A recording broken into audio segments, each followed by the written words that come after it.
Summer 1939. A golden age of exploration and archaeology is coming to an end. It was an era that saw adventurers set out to explore the remotest corners of the globe in search of clues to unlock our ancient past. And it was during that last summer of peace, as the world stood on the precipice of a war that threatened to end civilization itself, that three extraordinary treasures were discovered.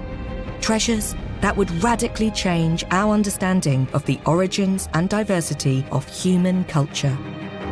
That made this stone the oldest datable artwork ever found in the Americas. And bring us closer to our distant past. You scared me! In this series, I'll be on the trail of a cast of remarkable archaeologists, each a product of their era. From a self-taught amateur, everybody's pressuring him to get to the treasure, to a pair of charismatic adventurers. We have come upon the hiding place of a unique group of early American heroic sculpture. And an academic driven by a dark political agenda. But here in writing, he's acknowledging this figure. They're fascinating tales of intuition, eccentricity and luck. I can't believe it. And now the lost colossal head. Each show how archaeology was enlisted into the promotion of very different worldviews. And yet each is a powerful reminder of our shared humanity. To me, it is just an astonishing work of art. In this episode, I'm exploring the discovery of an incredible Anglo-Saxon ship burial in Suffolk, dating from the early 7th century AD. The final resting place of a supremely wealthy warrior king. The treasures found in the Sutton ship have been described officially as the greatest single archaeological discovery in the archaeological annals of England. For a nation on the brink of the Second World War, the Hoard revealed an Anglo-Saxon world that would form one of the foundations of British national identity. Described as Britain's Tutankhamun, it transformed our understanding of a mysterious era known by some as the Dark Ages. Yet, the story of the Hoard's survival and discovery is something of a miracle.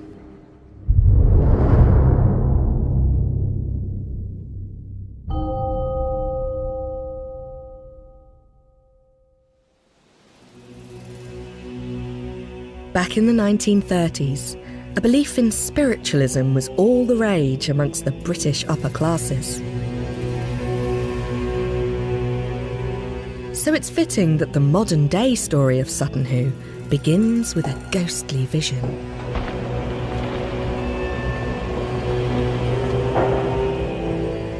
A friend of one Mrs. Edith Pretty, staying at Tranmere House in Suffolk, made an astonishing claim. A twilight sighting of ancient warriors, walking on one of the strange large mounds that lay on Mrs. Pretty's estate.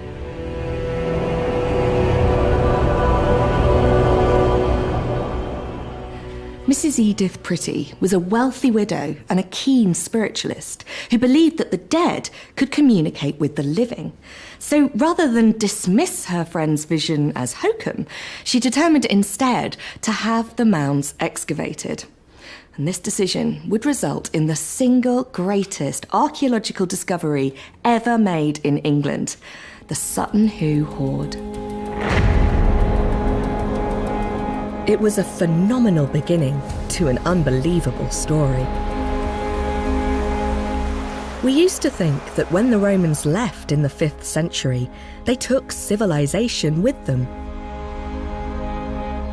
and that Britain retreated into a primitive 500-year dark age, during which life here was nasty, brutish and short.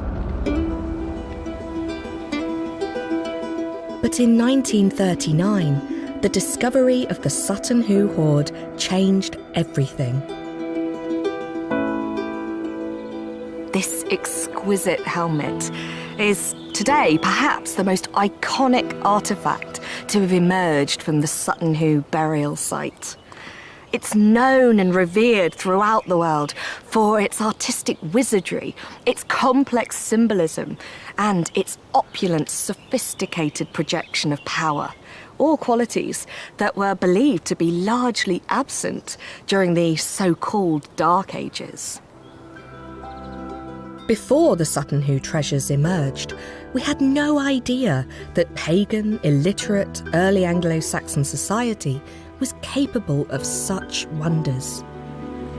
It took many years of research for high-quality replicas like this one to give us a true sense of what the original would have looked like some 1,400 years ago. This remarkable helmet and the hoard it was found within have revolutionised our understanding of the Anglo-Saxon era. And its discovery on the eve of the Second World War was perfect timing. It captured the imagination of the British public as a symbol of the birth of the nation they were about to fight for.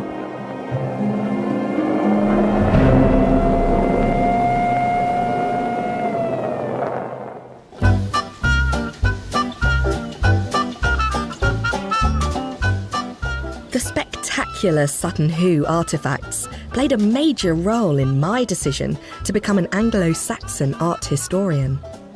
But I've always wanted to explore the miraculous story of their original discovery. So I've come to the Sutton Hoo estate, once owned by Mrs. Edith Pretty, where it all began.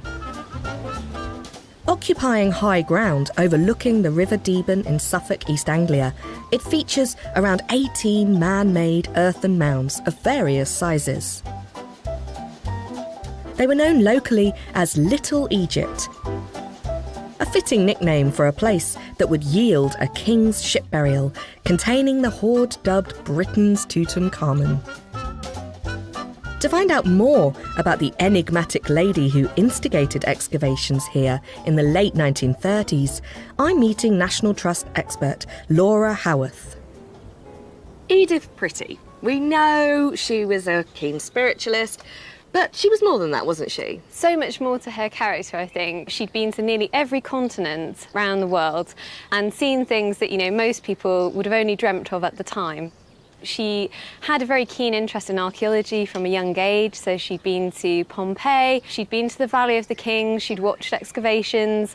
It really was an age of explorers, wasn't it? So, let's have a go, let's go out and discover things. Yeah. And that's what she was doing here too, wasn't it? It was. Is she a very independent woman? Is she well educated? What do we know about her? She came from quite a privileged background.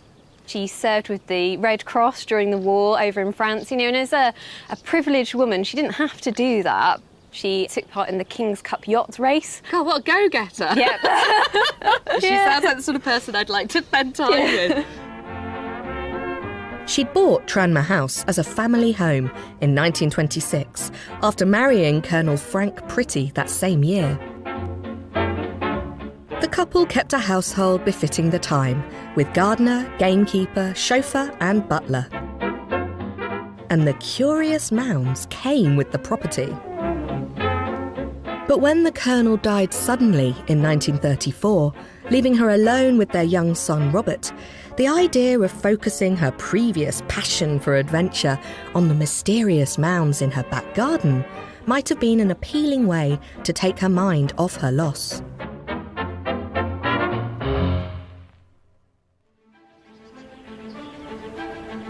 As a wealthy woman of her time and class, in the summer of 1938, Mrs. Pretty simply decided to start digging. But the man she employed couldn't have been more different from her. Basil Brown was a local working-class man who'd only travelled the world through the books he voraciously read. Like many men across Britain at this time, Basil worked several jobs to make ends meet. But as a farmer's son, he had a great knowledge of Suffolk soils, and as a self-taught archaeologist, he had a real flair for finding things. And it was these skills that Mrs. Pretty was relying on when she hired him. Mrs. Pretty was to pay Basil 30 shillings a week for his services and arranged accommodation on the upstairs floor of her chauffeur's cottage. "I am leaving nothing to chance," he wrote as work began, because often the small things count. Most burial mounds in Britain date from before the Anglo-Saxon era to the Bronze Age around 3,000 years ago, and have almost always been robbed. But Basil was not the sort to assume anything. And that first summer of 1938, he decided to excavate 3 of the smaller mounds at Sutton Hoo, reasoning that smaller mounds would yield quicker answers as to what lay within. OK, so it's that one there, Mound E, Mound A, and then Mound D over there. It is quite hard to get your bearings here because originally the mounds would have been a lot taller, so it'd be easier to work out where they all are. Ancient burial mounds were normally made by first digging a deep pit into the ground for the actual burial and grave goods. This was then backfilled before earth and stones were piled high on top to create the surface mound. Digging a trench through each mound, Basil hoped to reach different soil conditions at ground level that could reveal where any burials might be. He soon found evidence of burial pits. But disturbances to the soil all around them made it clear that others had got there first. All had likely been robbed centuries before. Yet there was one crucial clue that proved these mounds in Mrs. Pretty's garden were something far rarer than Bronze Age burials.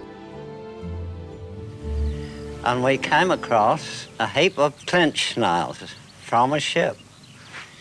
These are usually associated with Scandinavian boats. And when we got down, there was a boat-shaped grave, and some rivets were in position in the side. So it showed definitely that there was a boat. Ship burials are incredibly rare in Britain. There are only 2 others ever discovered at this time.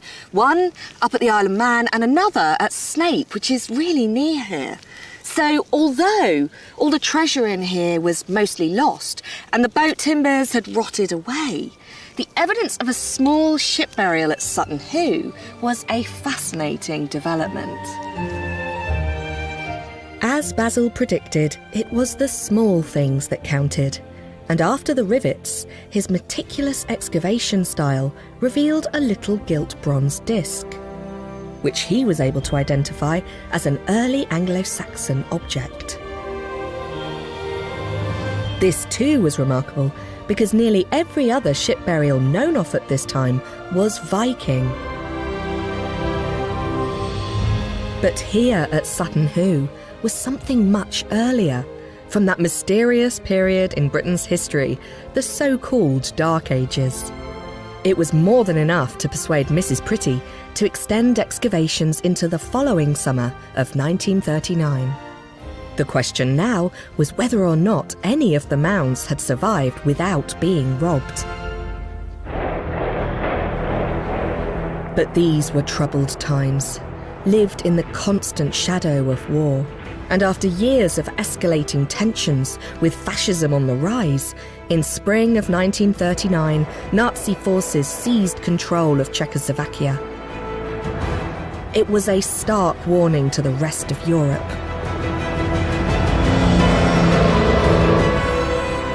Most Britons now believed war was all but inevitable.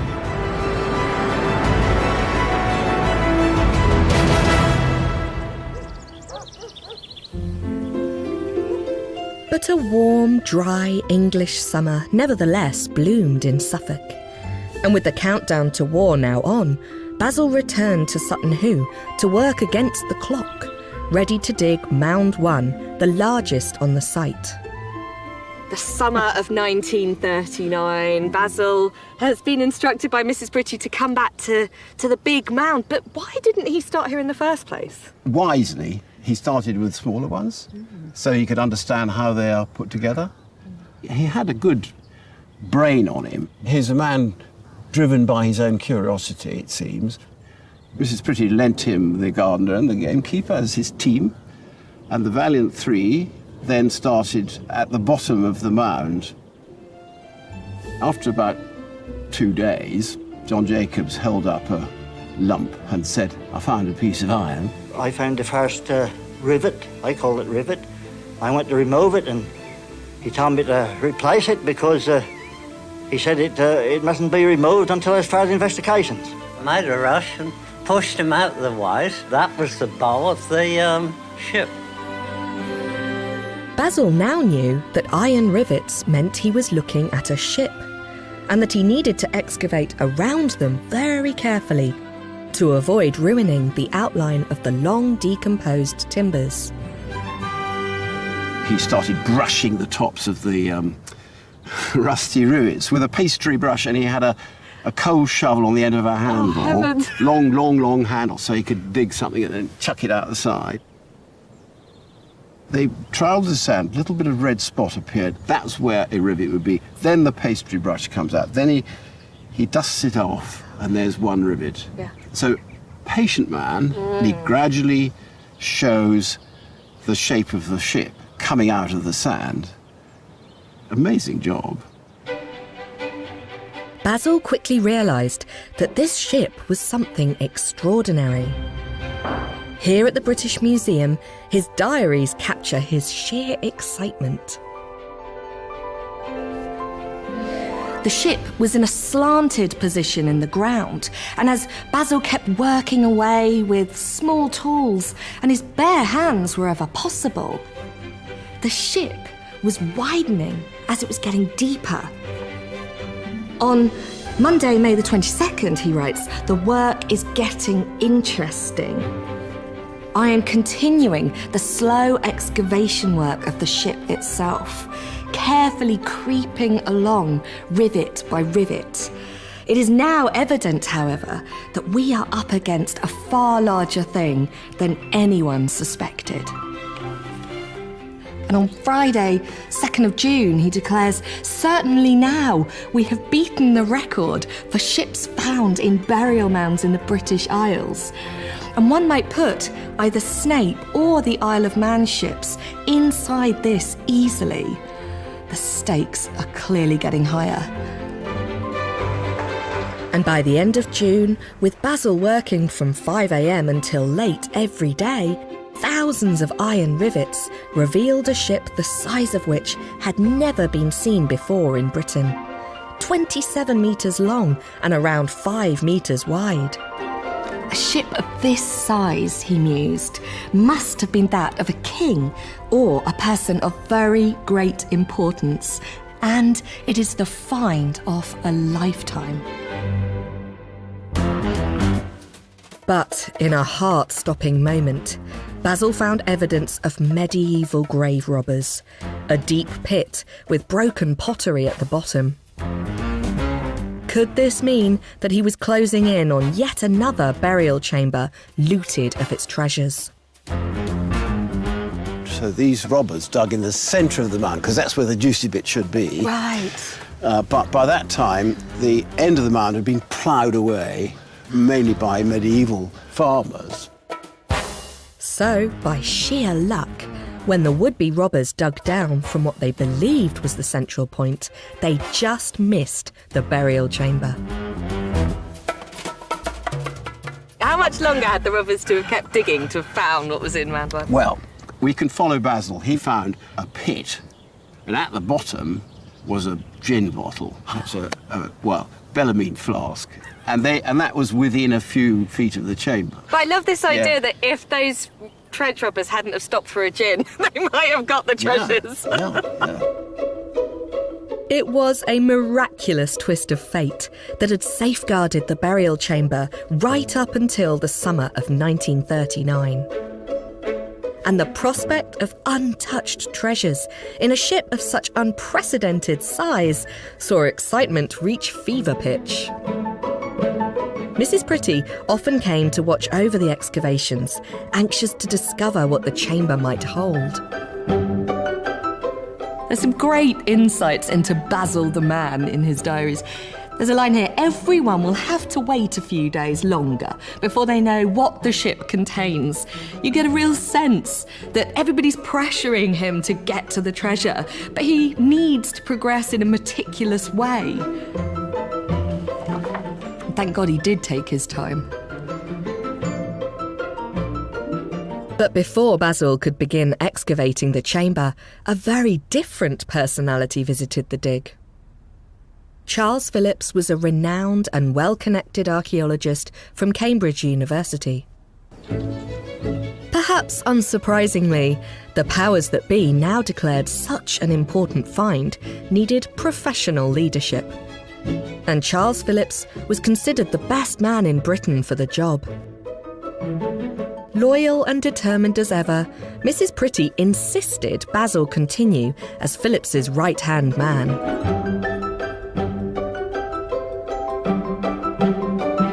It must have been a blow, but Basil proudly noted how Phillips acknowledged, "My excavation had been perfect and could not have been better done," and applied some stiff upper lip to the situation. In his final diary entry, before he ceded control, Basil reflected, "Anyway, I shall not have so much bother and responsibility now, in case anything went wrong. I think we shall be able to cooperate all right. At least, I hope so."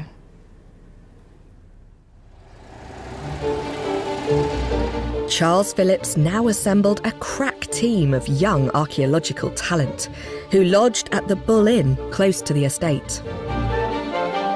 Back on site, he soon found very faint traces of wooden boarding and deduced that the ship had originally held a raised wooden burial chamber. At some point, this had collapsed under the weight of the earth and sand above. As excavations continued, a few small pieces of metal began to appear from the mess. But on July the 21st, everything changed. Such rare gems suggested they'd hit the burial place of an Anglo-Saxon warrior king. These extraordinary identical pyramids were the first real treasures to come out of the burial mound at Sutton Hoo. And what an exquisite pair they are. They are made of solid gold, and all over the surface you could see these finely worked garnets set into gold cells. This is known as cloisonne. Behind each of these garnets, there is a stamped gold foil, absolutely paper thin, almost microscopic.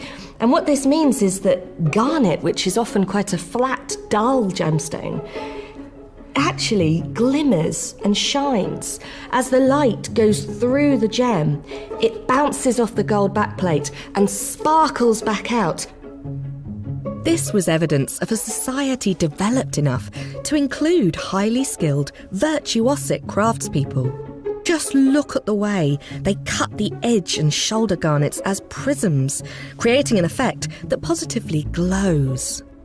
That is showing off. That is saying, I know I am the best at what I do, and I'm going to display it in my work. But what were these things used for? Well, we don't find out until we turn them over, because here at the back, you can see a gold bar and a space behind where a leather strap would have been pulled through.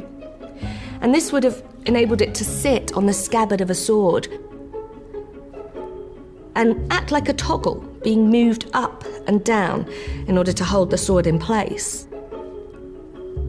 The extraordinary detail that has been lavished on something as incidental as a toggle shows quite how powerful and influential the person that wore this thing must have been.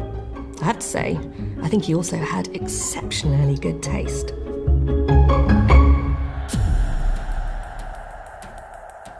While the king's body had rotted away, the team were astounded as treasures of unimaginable quality emerged thick and fast. But who were the Anglo-Saxons, and why was this discovery about to change the story of Britain? When Roman Britain collapsed in the early 5th century, pagan Germanic tribes from northern Europe, known to the Romans as barbarians, began crossing the North Sea and settling in south and eastern England. In time, these Angles, Saxons and Jutes came together and provided the basis of the English language, even giving us the very name, England. And East Anglia was one of the first regions settled. But until the discoveries at Sutton Hoo, the early Anglo-Saxons had been dismissed as primitive, uncivilized, muddy hut dwellers. These treasures painted an entirely different picture. A culture that was wealthy, sophisticated and hierarchical. Here is what's known as the Great Gold Belt Buckle. 14 ounces of solid gold. When it emerged, it looked like this. I can only imagine what it must have felt like for the archaeologists to see this huge hunk of gold glinting out of the ground. It sparkles like the day it was made. Something like this would have looked hugely impressive from a distance, really emphasizing the wealth, the power, the masculinity of the person wearing it. And the decorations themselves provide clues as to how he wielded his power. The Anglo-Saxons believed the wearer took on the strengths of the animals whose images he wore. It gets more exciting and beautiful the closer you get to it, because what this really is a visual riddle. The Anglo-Saxons loved their riddles, and this was designed to be pored over, to be explored and unpacked. There are 13 birds and beasts that writhe and connect over the surface of this buckle. And there's a real sense of play about finding the eyeballs, isolating the individual creatures. On the shoulders of the buckle, these are hook-beaked birds. You could see the smooth beak picked out there, and there's the eyeball in the back of the head. Up here you can see a couple of serpents knotted around themselves. 2 more here. The Anglo-Saxons had what we could describe as a horror vacui. They hated blank space, a vacuum. And so the artists tend to fill every bit of their work with detail. It makes it look like the surface is wriggling. It's an imposing masterpiece from what was thought to be a low point in British history.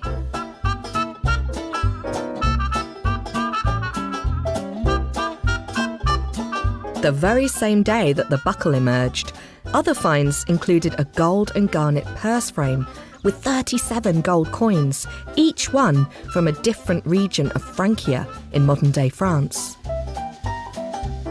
They suggested strong continental connections and would later help date the burial to the early 7th century. Everyone, including Basil, were dazzled by what was unfolding before their eyes. I must admit that I never expected to see so much gold in any dig in this country. Needless to say, I did not go home that afternoon. I'm not surprised. He wanted to stick around and see what was happening. Just the next day, on July the 22nd, 1939, the team at Sutton Hoo also unearthed a pair of spectacular shoulder clasps. The clasps revealed a surprising Roman influence on these Anglo-Saxons. This sort of jewellery was very common for hundreds of years across northern Europe. but this is the finest example of it anywhere. They're supposed to emulate the shoulder clasps worn by generals of the Roman army. They would have been sewn on to a garment, and the pin could be pulled out so the garment could be removed. Modern-day jewellers struggle to understand how this could be made. But the clasps also help change our understanding of Anglo-Saxon trading networks. These garnets would have been imported from as far afield as modern-day India or Pakistan, and the gold too would have had to have been sourced. What we get here is an indication that England at this period was connected not just with Europe, but with the wider world. Nothing like this had ever been found before, and it really shows how important Sutton Hoo is for understanding the story of England.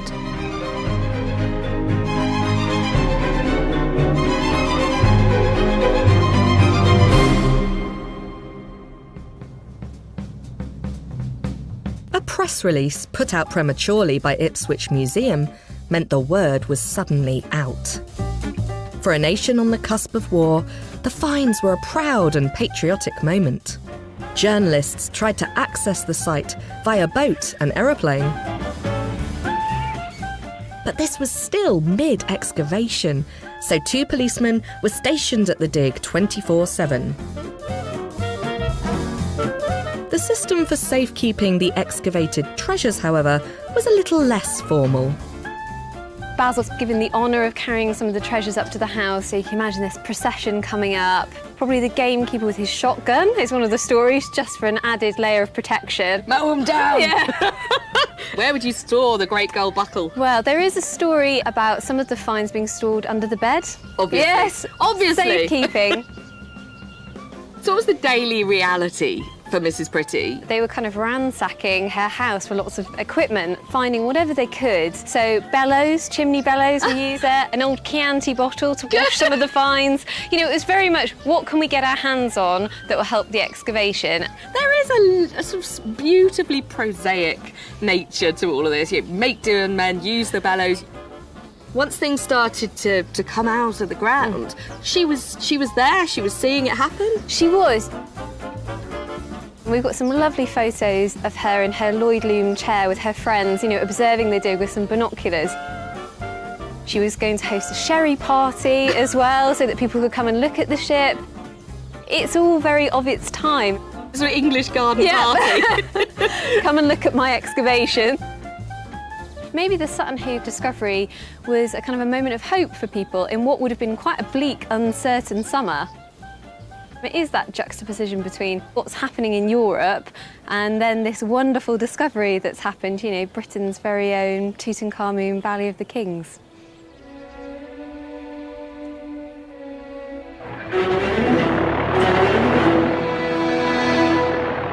With the threat of war rapidly escalating, work at Sutton Hoo continued even faster. And the remains of a magnificent sword would now begin to reveal more about the mysterious buried man.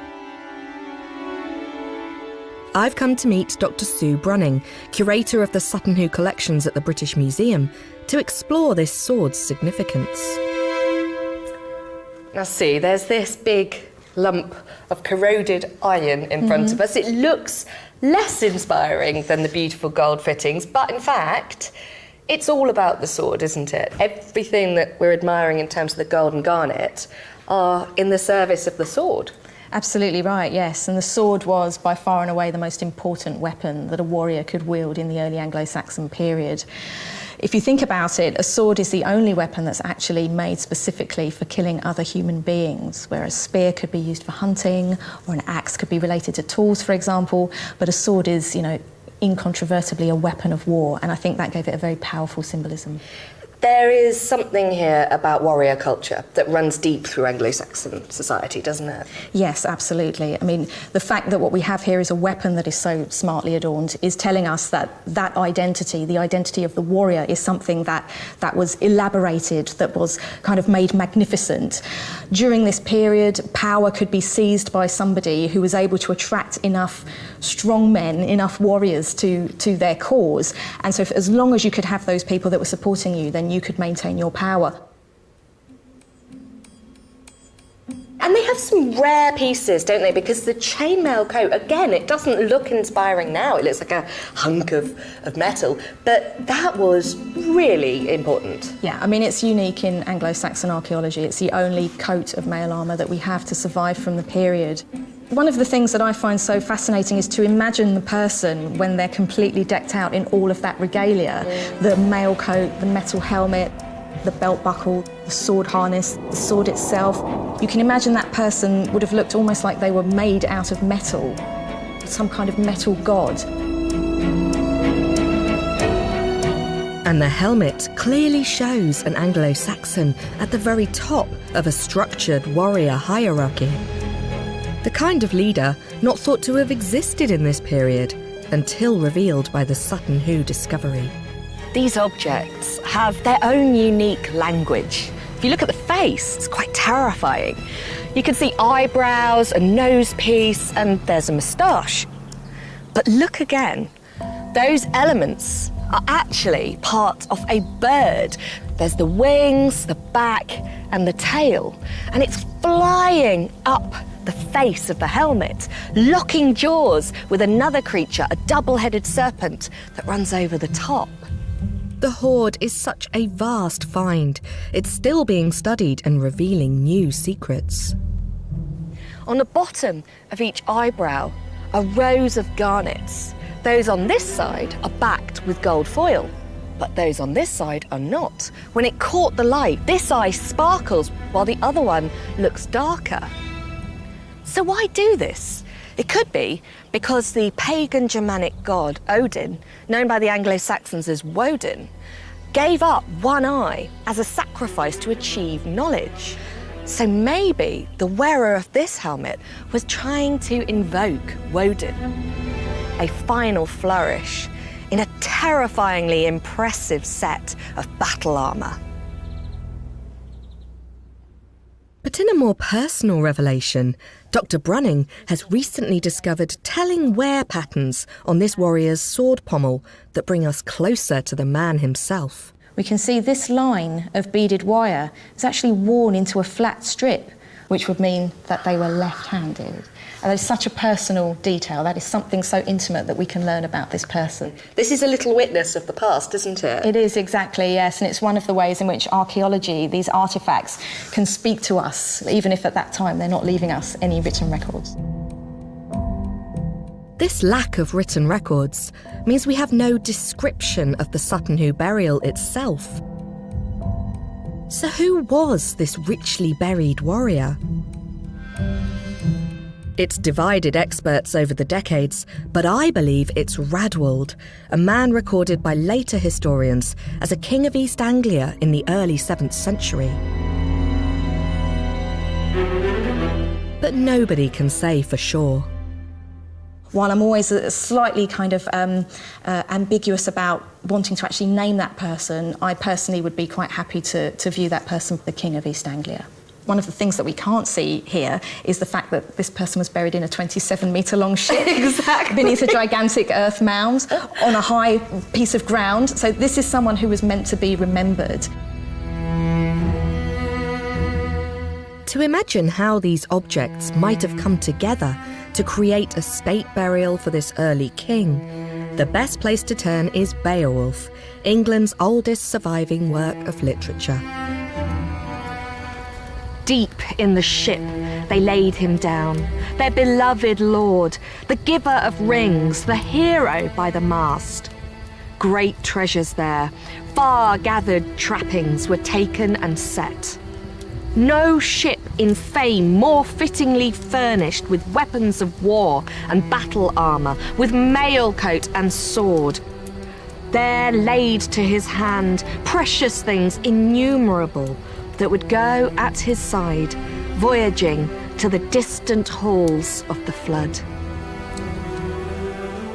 The great Anglo-Saxon epic Beowulf describes the burial of a Scandinavian king, but until the discovery of the Hoard, it was believed to be a fantasy epic, with nothing so sophisticated existing on this side of the North Sea.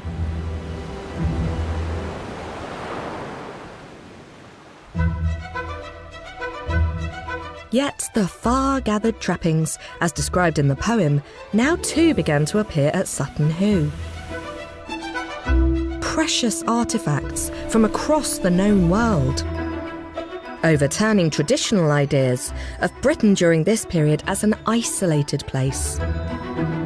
The excavation of a large purple dish, initially thought to be a shield, was in fact a huge piece of tarnished Byzantine silver.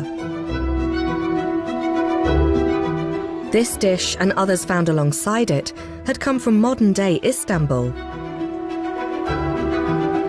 And close by in the chamber were remnants of textiles that we now know were luxurious cloak fabrics from Syria. Such items reveal a new kind of warrior king, one with a diplomatic side.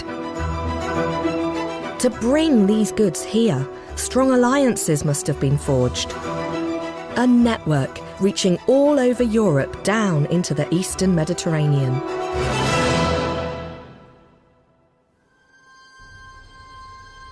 This European network also brought them into contact with the so-called civilized Christian world. And it was under Anglo-Saxon rulers that these now English kingdoms eventually turned to Christianity. In among all the pagan symbolism was a small hint of things to come. The Sutton Hoo ship burial, by its very nature, is a pagan celebration with everything that the individual would need to feast and fight for all eternity in Valhalla. But the presence of these silver spoons with their tiny crucifixes there makes me think that perhaps, by including these in the burial, he's sort of hedging his bets for the afterlife, keeping all the gods, old and new, happy.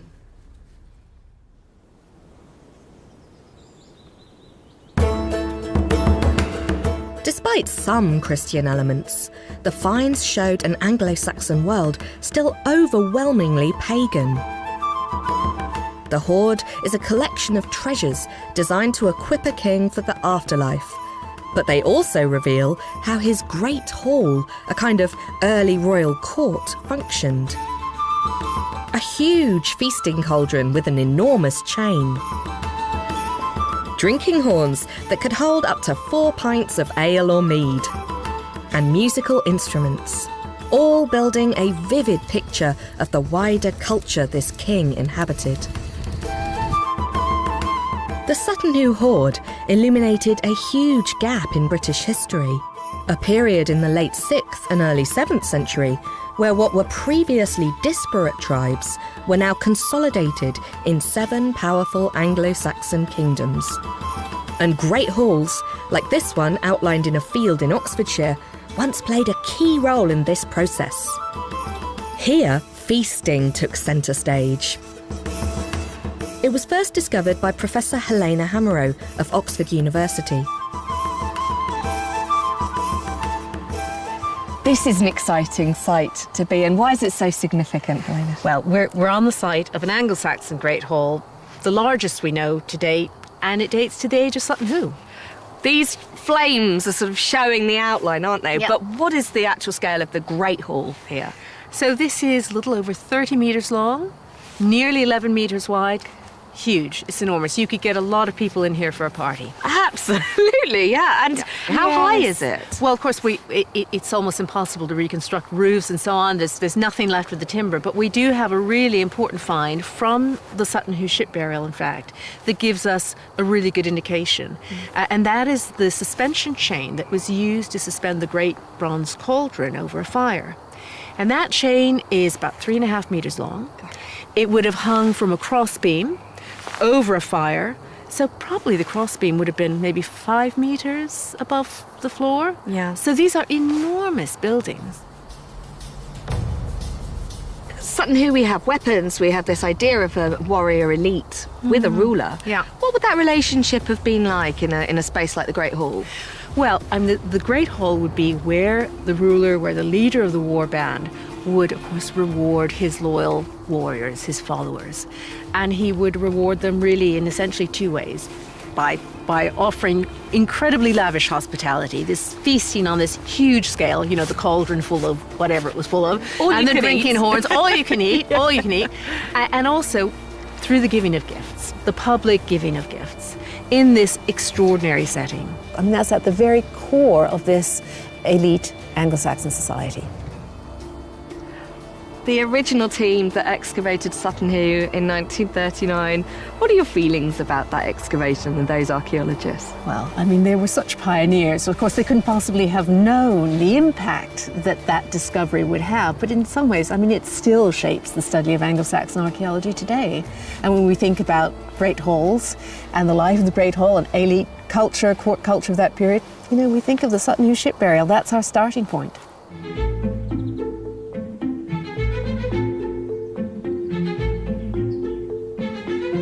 But even by late July 1939, with the countdown to war well and truly on, the archaeological pioneers at Sutton Hoo were still having to apply a make do and mend approach. They excavated that chamber expeditiously, I think it's fair to say, but with great care and a lot of talent. I mean, you couldn't have got a better group in many ways. And so they took out 363 finds from the chamber. It took them 10 days, you know. If we did it now, it would take us 10 months, I should think, to empty a chamber. Of course. I mean, they were moving fast. They were, and it was kind of heroic, and war was coming, and they weren't really well equipped, but they somehow managed it.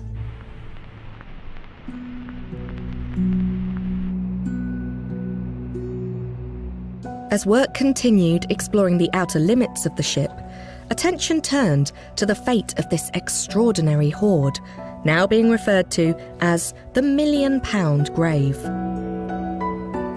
Because the finds contained gold and silver, they were subject to the law of treasure trove, essentially an inquest to see if the treasures were deliberately buried with a view to recovering them later on. If so, they would have been the property of the state. But because the Sutton Hoo treasures were part of a ship burial meant to stay in the ground, the jury decided that all of them belonged to the landowner. This was extraordinary. It would have made Mrs. Pretty unimaginably rich, as they were worth the equivalent of millions and millions of pounds today. But just a few days later, in an extraordinary act of generosity, Mrs. Pretty announced her intention to bequeath all of the finds to the nation. She was sent an elegant receipt of goods from the British Museum, listing everything they were now responsible for that had come out of the ground at Sutton Hoo. And another, more personal letter from Basil Brown's wife. I thank you from the bottom of my heart for your great kindness in giving my dear husband this work to do. I know how delighted he is, and it is the work he loves. But on the 23rd of August 1939, just hours after the donation was announced, the British Museum immediately began preparing the finds to go straight back underground. Alerted that war was now imminent, with aerial attacks on London expected any time, the British Museum was urgently evacuating its collections to the disused Aldwych tube station. The Sutton Hoo collection came along this platform and was placed in the tunnel down at the end.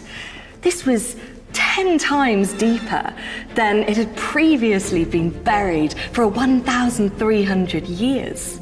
And it wasn't alone. There was a huge array of Roman, Syrian and Greek sculpture, even the Elgin marbles, all huddled together in crates down here to avoid the devastation that was to come above ground. The tunnel was sealed up and a 24-hour guard placed by this door. During the horrors of the Blitz, Londoners too sought shelter on these same platforms. At a time when their own future was incredibly uncertain, they slept just metres away from some of the finest relics of other long-gone civilizations.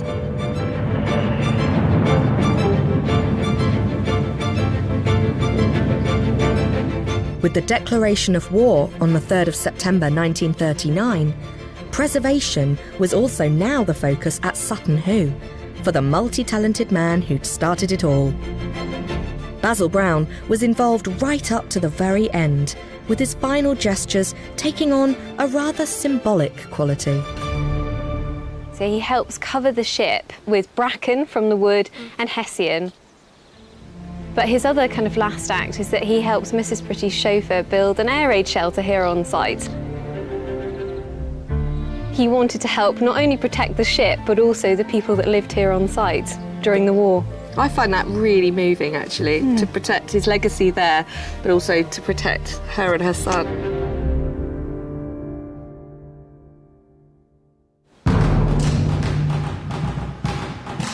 In fact, had they not excavated when they did, there might have been no legacy to protect at all. Having lain undisturbed through 1,300 years of history, dodging medieval grave robbers, the treasures were saved just in the nick of time. With the country now at war, the Sutton Hoo burial mounds were briefly called into service as a tank training ground. So the Hoard narrowly missed obliteration under the weight of 20-ton tanks.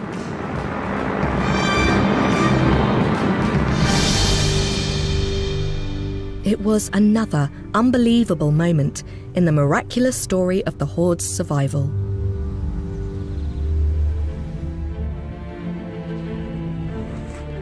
As for Mrs. Edith Pretty, in 1940, Prime Minister Winston Churchill wrote offering a CBE for her tremendous donation of the Sutton Hoo treasures, an honour she mysteriously declined. She actually turned down Churchill during the war. That gives you a real sense of what sort of a woman she was, I think. Perhaps she'd simply had enough of the spotlight. But Edith Pretty's story had one last tragic twist. It's a real shame because Edith passes away in 1942, so these treasures have been buried underground for 1,300 years. They briefly resurface, and she never gets to see them put on display. There is something very sad about the fact that she's given this gift to the nation, and what she would have loved to have seen is how celebrated it is today, I'm sure. She would, yes. I think she would be really proud and pleased. And, you know, the story isn't over. You know, the 1939 was just the beginning of the discovery. When war in Europe finally ended in May 1945, and the treasures were retrieved from Aldwych Station, experts then faced a huge challenge, piecing together the many fragmented parts of the hoard.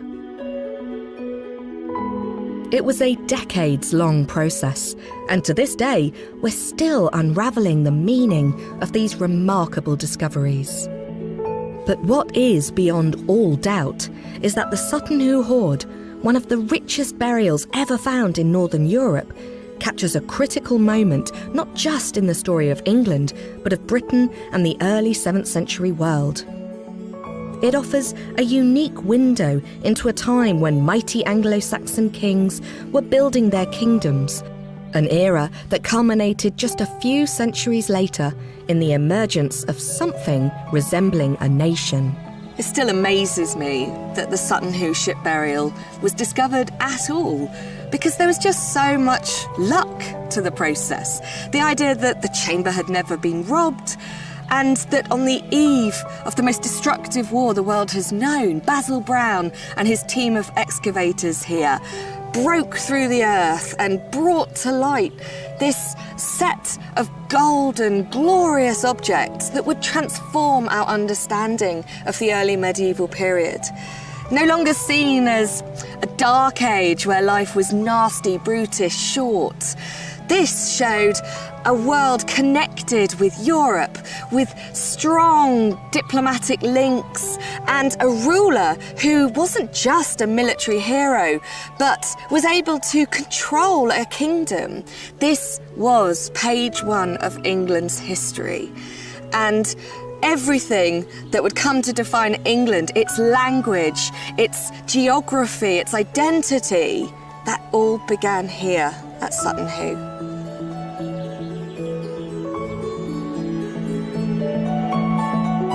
As excavations in your back garden go, it had proved rather successful.